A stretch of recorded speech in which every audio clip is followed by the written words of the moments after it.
আলহামদুলিল্লাহি রাব্বিল আলামিন ওয়াসসালাতু ওয়াসসালামু আলা খাতামিন নাবিয়্যিন আম্মা বা'দ ফাআউযু বিল্লাহি মিনাশ শাইতানির রাজীম বিসমিল্লাহির রাহমানির রহিম আসসালাতু ওয়াসসালামু আলাইকা ইয়া রাসূলাল্লাহ ওয়া আলা আলিকা ওয়া আসহাবিকা ইয়া হাবিবাল্লাহ আসসালাতু ওয়াসসালামু আলাইকা ইয়া নবিয়াল্লাহ ওয়া আলা আলিকা ওয়া আসহাবিকা ইয়া নূরাল্লাহ। মাদানী চ্যানেলের দর্শকবৃন্দ, সাহাবায়ে কেরাম আলাইহিমুর রিদওয়ানগণের মাতাগণ এই অনুষ্ঠানে আপনাদের সবাইকে এক রাশ প্রীতি ও শুভেচ্ছা জানাচ্ছি। আসুন আমরা অনুষ্ঠানের শুরুতে দুরূদ শরীফ পাঠ করার কি ফজিলত এবং বারাকাত রয়েছে তা শ্রবণ করার চেষ্টা করি। আল্লাহ তাআলার প্রিয় হাবিবে লাবিব সাল্লাল্লাহু আলাইহি সাল্লাম ইরশাদ করেন, তোমরা যেখানেই থাকো আমার প্রতি দুরূদ শরীফ পাঠ করো, কেননা তোমাদের দুরূদ শরীফ পাঠ আমার নিকট পৌঁছে থাকে। সুবহানাল্লাহ। আমাদের চ্যানেলের দর্শকবৃন্দ, আসুন আমরা নিয়ত করি ইনশাআল্লাহুল কারীম যেখানেই থাকি অধিক হারে দুরূদ শরীফ পাঠ করব। সাল্লু আলাল হাবিব সাল্লাল্লাহু তাআলা আলা মুহাম্মদ সাল্লাল্লাহু আলাইহি ওয়াসাল্লাম। মাদানী চ্যানেল বাংলার ধারাবাহিক অনুষ্ঠান সাহাবায়ে কেরাম আলাইহিমুর রিদওয়ানগণের মাতাগণ এই অনুষ্ঠান নিয়ে যখন হাজির হয়ে গিয়েছি, আলহামদুলিল্লাহ আমরা এখানে ইসলামে মায়ের কি ফজিলত রয়েছে, মাদের কি মর্যাদা রয়েছে, আমাদের সন্তান হিসাবে মাদের প্রতি কি কি হক রয়েছে, এই সব কিছু ইনশাআল্লাহুল কারীম জানার চেষ্টা করব। আসলে আমরা শুরুতেই একটি বাস্তব ঘটনা নিয়ে আসার চেষ্টা করি। আমরা এই ঘটনার সাথে অনেকেই পরিচিত। হযরত সাইয়েদনা বাইজিদ বুস্তামি রাহমাতুল্লাহি আলাইহি উনি ওনার মায়ের সাথে কত সুন্দর আচরণ করেছিলেন তা হয়তো আমরা সবাই জানি। ওনার মা অসুস্থ ছিলেন, আর ওই অবস্থাতে উনি ওনার মায়ের যে সেবা শুশ্রূষা ছিল এই কাজে উনি নিয়োজিত ছিলেন, মায়ের দেখভালের কাজে উনি নিয়োজিত ছিলেন। শীতের রজনী ছিল, মা তার সন্তানকে পানির জন্য আদেশ দিলেন।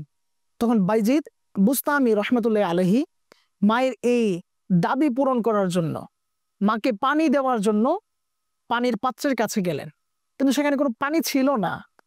পরবর্তী সময়ে ওই মাকে পানি পান করানোর জন্য অনেক দূর থেকে পানি নিয়ে আসে ওই শীতের রাত্রে। পরক্ষণে উনি এসে দেখেন ওনার মা ঘুমিয়ে পড়েছে। উনি ভাবলেন যে আমার মা তো অসুস্থ, এখন আমি যে আমার মাকে ডাক দিব, যদি কোনো বেয়াদবি হয়ে যায়, আমার মা যদি কষ্ট পেয়ে যায় তখন কি হবে। আর এই ভেবে উনি রাহমাতুল্লাহি আলাইহি দাঁড়িয়ে রইলেন ওই শীতের রজনীতে, যে আমি বসবো না, আমি বসলে যদি ঘুমিয়ে যাই, যদি আমার আরাম চলে আসে, আমি দাঁড়িয়ে থাকি, যখন আমার মা চক্ষু খুলবেন তখনই আমি আমার মায়ের হাতে এই পানির পাত্র দিয়ে দিব। পরবর্তী সময়ে মা নিদ্রায় বাস যখন আরাম করছিলেন, যখন মার ঘুম শেষ হলো, এক পর্যায়ে যখন মা চক্ষু খুলেন তখন দেখে বাইজিদ বুস্তামি রাহমাতুল্লাহি আলাইহি ওই পানির পাত্র নিয়ে দাঁড়িয়ে রয়েছে। তখন মা যখন জানতে চায় ঘটনা, পুরোপুরি খুলে বলা হলে মা এতটা আবেগ আপ্লুত হয়ে পড়ে, মা এত খুশি হয় সন্তানের প্রতি, আর এর বিনিময়ে মা রব্বে যুল জালালি ওয়াল ইকরামের দরবারে মন খুলে দোয়া দিয়ে দেয়। কিতাবে এসেছে, বর্ণনা এসেছে, যখন উনি ওই পানির পাত্র খুলতে চাচ্ছিলেন তখন ওই শীতে তা বরফে পরিণত হয়ে গিয়েছিল, এত ঠান্ডা ছিল। ওই হাত পাত্র থেকে ছোটাতে গিয়ে হাত থেকে রক্ত পর্যন্ত চলে এসেছিল। আজকে আমরাও তো শীতের রজনী অতিবাহিত করছি, শীতকাল অতিবাহিত করছি, মাদের কতটুকু খেয়াল রাখার চেষ্টা করছি, কতটুকু গরম পানি মায়ের জন্য রাখার চেষ্টা করি, মাকে কতটা উষ্ণতায় রাখার জন্য আমরা চেষ্টা করি। আসলে মা এমনই এক অস্তিত্ব, এমনই এক শব্দ যা আমাদের সবার চারপাশে বিরাজমান। চাইলেও আমরা এর থেকে বাহিরে বের হয়ে আসতে পারবো না, অথচ আমরা বিভিন্ন ব্যস্ততায়, বিভিন্ন কর্মযজ্ঞে আমরা ফেঁসে গিয়ে মাদের যে হক রয়েছে তা থেকে আমরা গাফিল হয়ে যাচ্ছি। আস্তাগফিরুল্লাহ। আমরা অনেকেই বলে থাকি জীবনে এ চলে গিয়েছে, ও চলে গিয়েছে, আমার তেমন কিছু যায় আসেনি। আল্লাহ না করুক, যদি মা চলে যায় তখন হয়তো বুঝবো জীবন থেকে কি চলে গিয়েছে। তো এই মা থাকতে তো আমরা কদর করার চেষ্টা করি। কোন একজন সাহাবী মাইলের পর মাইল, এমন গরম রাস্তা ছিল, এমন পাথর ছিল যেখানে যদি কোনো গোশত রাখা হতো তা কাবাবে পরিণত হয়ে যেত, সেই রাস্তা দিয়ে মাইলের পর মাইল হেঁটে গিয়েছিল নিজের মাকে কোলে করে নিয়ে। তখন আল্লাহ নবী রাসূল আরবি সাল্লাল্লাহু আলাইহি ওয়াসাল্লাম বারগাহে এ ব্যাপারে জানতে চাওয়া হলো যে আমি কি আমার মায়ের হক আদায় করতে পেরেছি?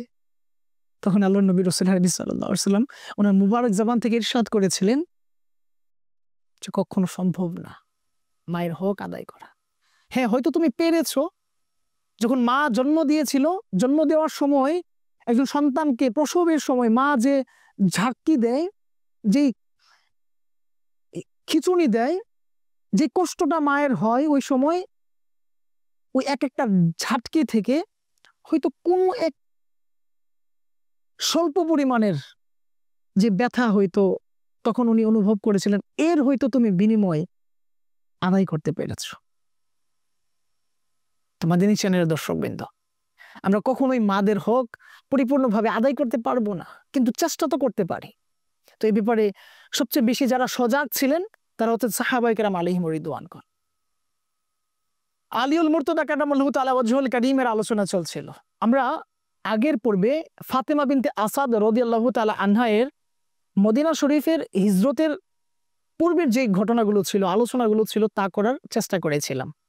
তো আমরা এই পর্বে ফাতেমা বিনতে আসাদ রাদিয়াল্লাহু তাআলা আনহা, ওনার যে হিজরত হয়েছে, উনি যে মদিনা শরীফে চলে গিয়েছেন, ওনার কলিজার টুকরা সন্তান, আল্লাহু আকবার। আসলে মা সবসময় তার সন্তানকে আগলে রাখেন, এটা আমরা শুনে এসেছি। যত বিপদ আপদ আসুক না কেন, মা তার সন্তানকে কখনোই দূরে ঠেলে দেয় না। কিন্তু ওই মায়ের কাঁধে যখন ওই সন্তানের চাইতেও প্রিয় বস্তু, ওই সন্তানের চাইতেও প্রিয় কোনো কিছুর হুকুম চলে আসে, বা ওই প্রিয় সত্তার ভালোবাসার দায়িত্ব চলে আসে, তখন ওই সন্তানকেও কি করে মা দূরে ঠেলে দেয়। আমরা কিন্তু ওই হাদিসে কারিমা অনেকেই জানি, আলহামদুলিল্লাহ। আল্লাহ নবী রাসূলুল্লাহ সাল্লাল্লাহু আলাইহি ওয়াসাল্লাম আলিশান ফরমান যে তোমরা ততক্ষণ পর্যন্ত মুমিন হতে পারবে না, মুসলমান হতে পারবে না, যতক্ষণ না পর্যন্ত তোমরা তোমাদের স্ত্রী, সন্তান, সংসার, সম্পত্তি সবকিছু থেকে নিজের জীবনের চাইতেও বেশি আমাকে বেশি ভালো না বাসবে, ততক্ষণ পর্যন্ত মুসলমান হতে পারবে না।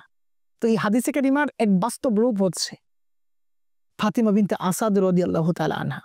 উনি আদেশ তো পেলেন মদিনায় হিজরতের, কিন্তু নিজের কলিজার টুকরা সন্তানকে রাসূল আকরাম নূরে মুজাসসাম সাল্লাল্লাহু আলাইহি সাল্লামের মুবারক বিছানায় শুয়ে, হ্যাঁ, ওই সন্তানকে রেখে মদিনায় হিজরত করে। এই হচ্ছে ফাতিমা বিনতে আসাদ রাদিয়াল্লাহু তাআলা আনহা। হাদিস শাস্ত্রে ওনার অসংখ্য অবদান রয়েছে, অসংখ্য হাদিসে কারিমা উনি আলহামদুলিল্লাহ বর্ণনা করেছেন। আল্লাহর নবী রাসূলুল্লাহ সাল্লাল্লাহু আলাইহি ওয়াসাল্লামের কাছ থেকে অসংখ্য হাদিসে কারিমা উনি মুখস্থ করেছেন। বলা হচ্ছে ইসলামে খাদিজাতুল কুবরা রাদিয়াল্লাহু তাআলা আনহা এর পরে ফাতিমা বিনতে আসাদ রাদিয়াল্লাহু তাআলা আনহা এর যে আলোচনা, ওনার যে ত্যাগ তিতিক্ষা, ওনার যে অবদান, তা অনস্বীকার্য। তো ফাতিমা বিনতে আসাদ রাদিয়াল্লাহু তাআলা আনহা মদিনায় হিজরত করেন। পরবর্তী সময়ে হিজরতের 2-3 বছর পর ফাতিমা বিনতে আসাদ রাদিয়াল্লাহু তাআলা আনহা এর পছন্দের সন্তান, কলিজার টুকরা সন্তান আলী রাদিয়াল্লাহু তাআলা আনহুকে আমাদের প্রিয় নবী রাসূল আরবি সাল্লাল্লাহু আলাইহি সাল্লামের কলিজার টুকরা শাহজাদী ফাতিমাতুজ জাহরা রাদিয়াল্লাহু তাআলা আনহা এর সাথে বিবাহের বন্ধনে আবদ্ধ করান। আলী রাদিয়াল্লাহু তাআলা আনহু তার মাকে কতটুকু ভালোবাসতেন। আজকে আমার আপনার জীবনে যদি দেখি, আমি আপনি হয়তো টুকিটাকি কাজে ব্যস্ত থাকি, এদিক সেদিক হয়তো থাকি, ওরকম ভাবে খোঁজ খবরও নেওয়ার চেষ্টা করি না বাবা মার, কিংবা মায়ের কোনো কাজে মানে সাহায্য করার যে কথাটা, এটা হয়তো কল্পনাও করতে পারি না। আমিরুল মুমিনিন আলিউল মুর্তদা শেরে খোদা কাদামাল্লাহু তাআলা ওয়াজহুল কারীমের ব্যাপারে এসেছে, ওনার শান শওকতের সম্পর্কে এইভাবে এসেছে কিতাবে।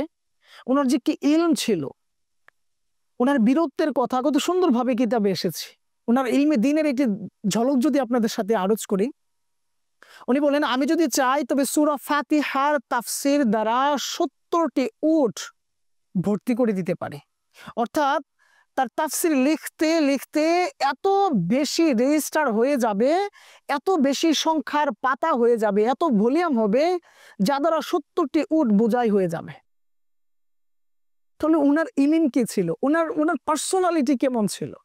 তো ওই আলিউল মুর্তদা কারামাল্লাহু তাআলা ওয়াজহুল কারীম উনার মায়ের সাথে এইভাবে বলে, ওনার বিয়ের পরে যে বলে, মা আমি আপনার বিভিন্ন কাজে, ঘরের বিভিন্ন কাজে সাহায্য করার চেষ্টা করব।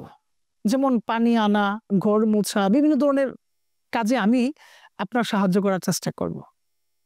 আর ফাতিমা বিনতে মুহাম্মদ সাল্লাল্লাহু আলাইহি সাল্লাম অর্থাৎ ফাতিমাতুজ জাহরা রাদিয়াল্লাহু তাআলা আনহা ওনার স্ত্রীর ব্যাপারে বলছেন যে ফাতিমা আপনার সাথে এই যে রুটি বানানোর যে জাতা এটাকে পিষবে, এই কাজে আপনাকে সাহায্য করবে।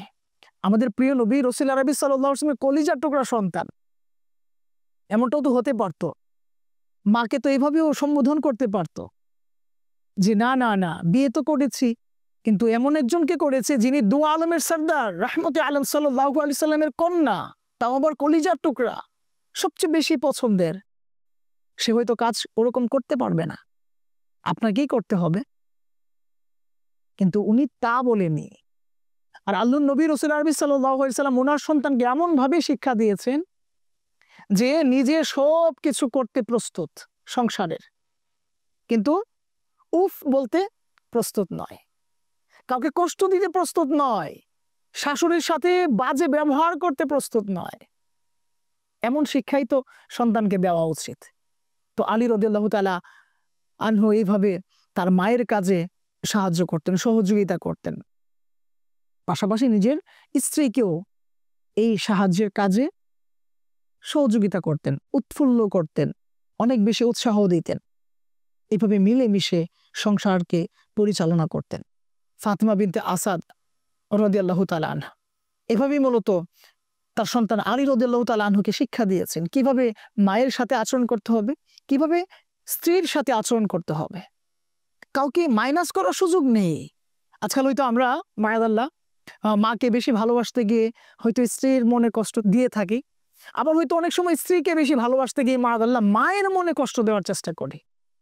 যে মা আমাকে জন্ম দিয়েছেন, যে মা আমাকে এতটুকু পর্যন্ত নিয়ে এসেছেন, আমার এই সব কিছুর পিছনে যে মায়ের ভূমিকা অনস্বীকার্য, তাকে মায়াদাল্লাহ কষ্ট দিয়ে থাকে, এমনটা যেন না হয়। তো এই জন্যই মূলত আমাদের সাহাবায়ে কেরাম আলী মুরিদওয়ানগণের আলোচনা, তাদের মুবারক জীবনের যে আলোচনাগুলো এসেছে, তাদের মাদের যে আলোচনাগুলো এসেছে, এগুলো আমাদের স্মরণে রাখা। আর এর বদৌলতে মূলত আমাদের যে ভুলগুলো আছে না, এগুলোকে সমাধান করা সম্ভব হবে। পরবর্তী সময়ে ফাতিমা বিনতে আসাদ রাদিয়াল্লাহু তাআলা আনহা আল্লাহর নবী রাসূল আরবি সাল্লাল্লাহু আলাইহি সাল্লামকে এবং তার পুরো পরিবারকে নিজের মতো করে আগলে রাখে, নিজের জিন্দেগীর শেষ নিঃশ্বাস পর্যন্ত আগলে রাখেন। আল্লাহর নবী রাসূল আরবি সাল্লাল্লাহু আলাইহি সাল্লাম প্রায় সময় ফাতিমা বিনতে আসাদ রাদিয়াল্লাহু তাআলা আনহার ঘরে যেতেন, আরাম করতেন। ওনার ব্যাপারে কিতাবে এভাবে উনি বর্ণনা করেন যে ফাতিমা বিনতে আসাদ এমন ভালোবাসা আমাকে দিয়েছেন, যেই ভালোবাসা আমি আমার মায়ের পরে পেয়েছি। আল্লাহ নবী রাসূল আরবি সাল্লাল্লাহু আলাইহি সাল্লাম ফাতিমা বিনতে আসাদ রাদিয়াল্লাহু তাআলা আনহা সম্পর্কে অনেক শান বর্ণনা করেছেন, যা কিতাবে আমরা আলহামদুলিল্লাহ পেয়ে থাকি। আল্লাহ নবী রাসূল আরবি সাল্লাল্লাহু আলাইহি সাল্লামের হিজরতের কয়েক বছর পর ফাতিমা তুজ জাহরা রাদিয়াল্লাহু তাআলা আনহা এবং আলীউল মুর্তদা কারামাল্লাহু তাআলা ওয়াজহুল কারীম, ওনাদের যে বিবাহের বন্ধন পরবর্তী যে সময়গুলো ছিল, এর কয়েক বছর পর আল্লাহর নবী রাসূল আরবি সাল্লাল্লাহু আলাইহি ওয়াসাল্লামের জাহিরি জীবদ্দশায় ফাতিমা বিনতে আসাদ রাদিয়াল্লাহু তাআলা আনহা আলীউল মুর্তদা শেরে খুদা কারামাল্লাহু তাআলা ওয়াজহুল কারীমের আম্মু জান এই দুনিয়া থেকে বিদায় নেয়।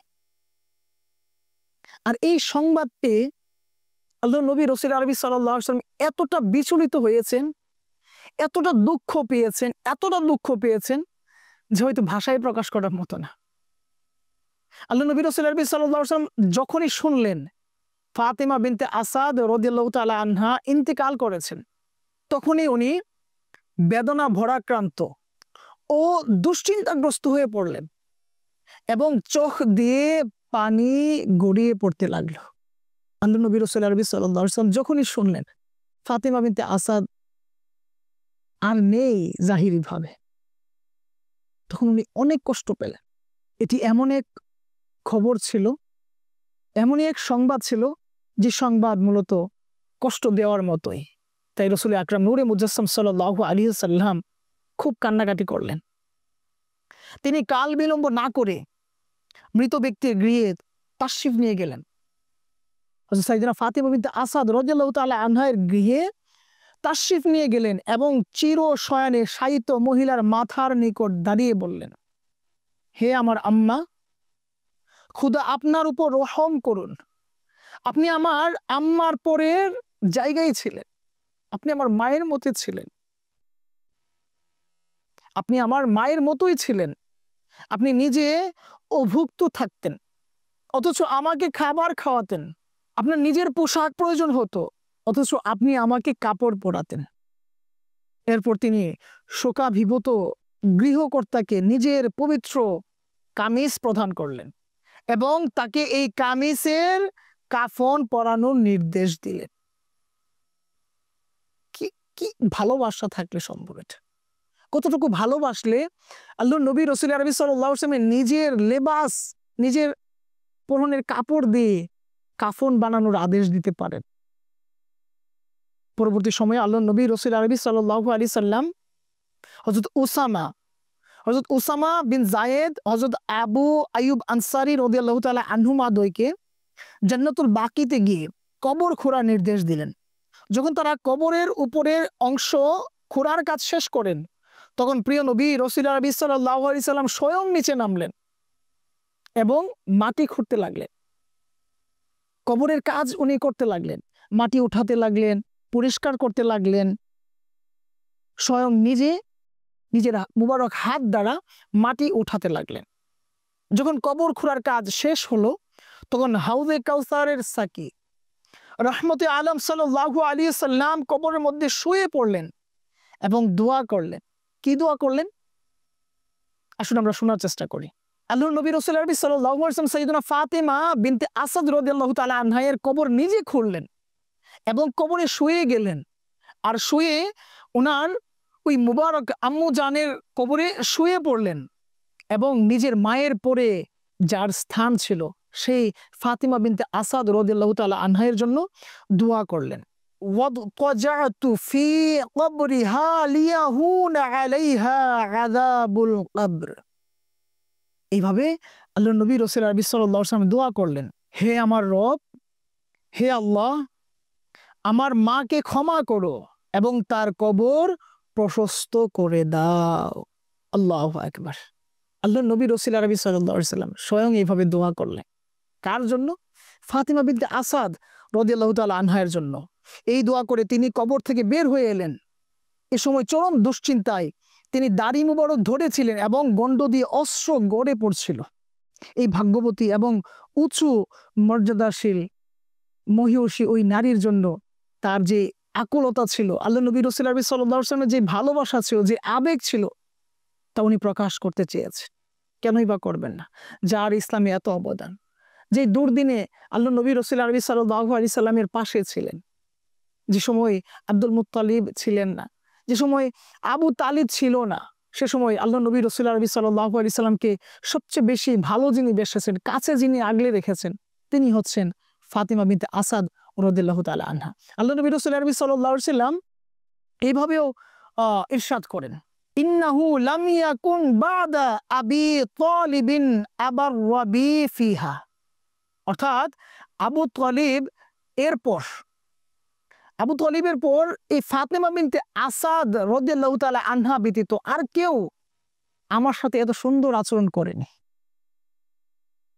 ফাতিমা বিনতে আসাদ এত ভালো আচরণ আমার সাথে করেছে যা আর কেউ করেনি।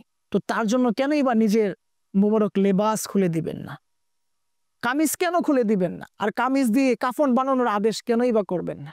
আল্লাহ নবী রাসূল আরবি সাল্লাল্লাহু আলাইহি সাল্লাম তার কুর্তা বা কামিজ এই জন্য ওনাকে পরিহিত করিয়েছিলেন যাতে তিনি জান্নাতে তা লাভ করেন, এবং কবরে এজন্য উনি শুয়েছিলেন যেন কবর অনেক বেশি সহজ হয়ে যায়। আল্লাহ নবী রাসূল আরবি সাল্লাল্লাহু আলাইহি সাল্লাম এই মহিয়সী নারীর জন্য কবরে শুয়েছেন, দোয়া করেছেন, নিজের পরনের কামিজ দিয়ে দিয়েছেন কাফন বানানোর জন্য, এসব কিছু করেছেন শুধুমাত্র এই মহিয়সী নারী ফাতিমা বিনতে আসাদ রাদিয়াল্লাহু তাআলা আনহা এর কবর প্রশস্ত হওয়ার জন্য, জান্নাতে ভালো লেবাস পাওয়ার জন্য, জান্নাতে তার যে শান শকত রয়েছে তা বৃদ্ধি করানোর জন্য।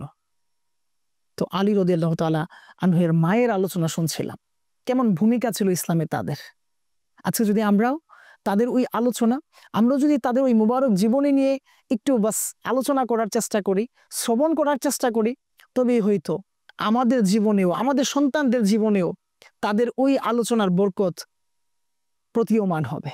আজকে হয়তো আমরা অনেকেই বলে থাকি, আমার সন্তান কথা শুনে না, আমার সন্তান আমাকে শ্রদ্ধা করে না, ভালোবাসে না, আমার খোঁজ খবর নেয় না।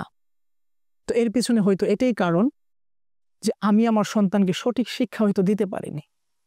আর ওই সন্তানদের ভয় করা উচিত যারা তাদের মায়ের সাথে উত্তম আচরণ করে না, যারা তাদের ওই মাদের ওই ত্যাগগুলোকে অস্বীকার করার চেষ্টা করে, ভুলে থাকার চেষ্টা করে, তাদের ভয় করা উচিত। আল্লাহ তাআলা আমাদের সবাইকে আমাদের মাদের প্রতি খুব বেশি সজাগ দৃষ্টি রাখার তৌফিক দান করুন। আবার আমরা যারা মা রয়েছি, আমরা যেন আমাদের সন্তানদেরকে সঠিক শিক্ষায় শিক্ষিত করতে পারি। তোমাদের নিচে দর্শকবৃন্দ, আসলে আমরা নিয়ত করি ইনশাআল্লাহুল কারীম আল্লাহ এবং তার হাবিব সাল্লাল্লাহু আলাইহি ওয়াসাল্লাম যেভাবে চেয়েছেন সেভাবেই আমরা আমাদের জীবনকে পরিচালিত করব। আর মদিনী চ্যানেলের ধারাবাহিক যে অনুষ্ঠান সাহাবায়ে কেরাম আলাইহিমুর রিদওয়ানগণের মাতাগণ, এই অনুষ্ঠানের প্রত্যেকটা যে পর্ব রয়েছে তা আমরা দেখার চেষ্টা করব, শোনার চেষ্টা করব। এতে করে আমাদের উপলব্ধি হবে যে আমাদের কি করা উচিত। তোমাদের নিচে দর্শকবৃন্দ, না চাইতেও চলে যেতে হবে। আমরা প্রায় শেষের দিকে চলে এসেছি অনুষ্ঠানের। তো আসবো আগামী পর্বে কোন একজন সাহাবী রাদিয়াল্লাহু তাআলা আনহুর জীবনী এবং তার মায়ের মুবারক জীবনী নিয়ে। ততক্ষণ পর্যন্ত ভালো থাকুন, সুস্থ থাকুন, মাদানী চ্যানেল দেখতেই থাকুন। সাল্লু আলাল হাবিব সাল্লাল্লাহু তাআলা আলা মুহাম্মদ সাল্লাল্লাহু আলাইহি ওয়াসাল্লাম।